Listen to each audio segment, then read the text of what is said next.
It was the aftermath of World War II. The United States had no shortage of trained pilots and surplus aircraft.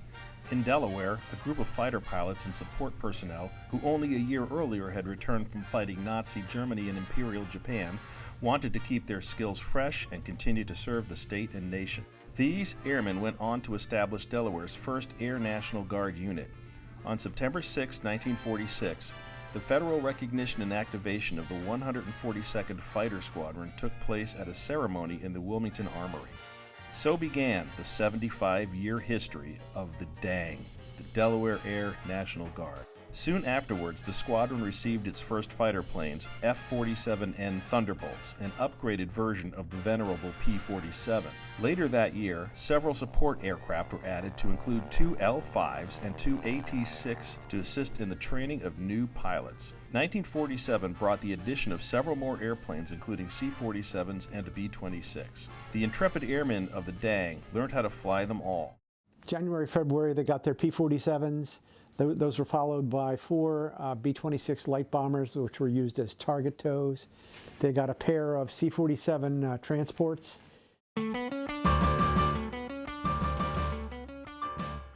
Just 3 years later, the unit received its first jet-powered fighter bombers, Republic F-84C's Thunderjets. In February 1951, Colonel William Spruance was assigned the task of reorganizing the air section of the state staff and establishing the headquarters. In May of that year, the unit was redesignated the 142nd Fighter Interceptor Squadron, and in September the unit exchanged its F-84Cs for the F-94 Starfire aircraft to fit the unit's new mission. In 1951, Air National Guard units were federalized for the Korean conflict. The 142nd was never sent to the Korean Peninsula and were released from active duty on November 1, 1952. A month later, on December 1, 1952, the unit was redesignated the 142nd Fighter Bomber Squadron and reverted to a propeller-driven aircraft, the North American F-51H Mustang, much to the chagrin of the pilots who cherished the faster jet fighters. Later that year, the unit received the latest F-86 Sabre jets, replacing the prop-driven F-51 Mustangs. In July 1956, Major David F. McAllister, 142nd Fighter Bomber Squadron commander, set a fighter record by flying his F-86 Sabre jet 1,922 miles in 3 hours 30 minutes to win the Earl T. Ricks Memorial Trophy. McAllister's strategy was to use a single wing-mounted auxiliary fuel tank to make his plane lighter and faster, and though he had to make an additional refueling stop, the increased speed more than made up for it. He studied the route, and there's a couple of different strategies you can use when you're trying to fly cross countries and trying to set a record.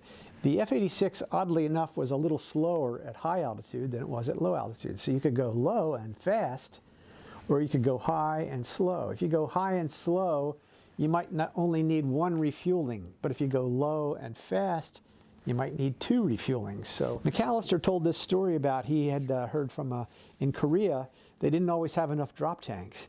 And so once in a while they would fly a mission with just 1 drop tank. And he got the idea, well, maybe I don't, and he did the computations, and he figured out a way, he thought, if I fly with 1 drop tank, I'll get kind of the best of both worlds. And so that's what he did. And we had fellows from the unit here stationed he had 2 refueling stops. One was in Nevada, and the other one I think was in Texas someplace. But so they practiced and practiced, and they did all kinds of stuff. It's like a pit stop at Indianapolis 500. The whole idea is to get down on the ground, get refueled, and get back in the air in 2 or 3 minutes.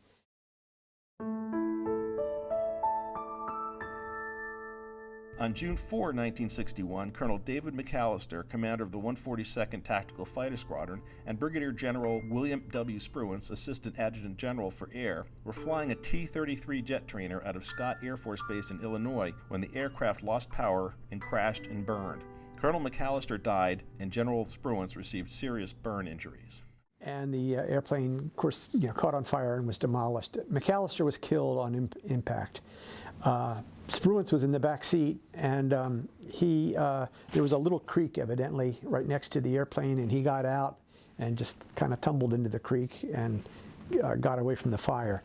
But he was very, very severely burned. In March 1962, Lieutenant Colonel Clarence E. Atkinson was named commander of the 142nd Tactical Fighter Squadron. On April 7, 1962, the Delaware Air National Guard enlarged to group status as the 166th Air Transport Group and was reassigned from the Tactical Air Command to the Military Air Transport Service. The Delaware Air National Guard gave up its F-86 jets for the 4-engine C-97 Stratocruiser cargo planes. On October 22, 1962, a new unit, the 142nd Aeromedical Evacuation Flight, was added to the Delaware Air National Guard. The airplanes were convertible over into litters and so on, and it was just a logical thing to do. And it was a great thing for the unit because it's another mission. By the way, that's not the only mission we picked up. I think we picked up a comm mission and some other cats and dogs along the way. We went from a squadron to a group, and so the unit got bigger, the airplanes got bigger, the crews, everything got bigger.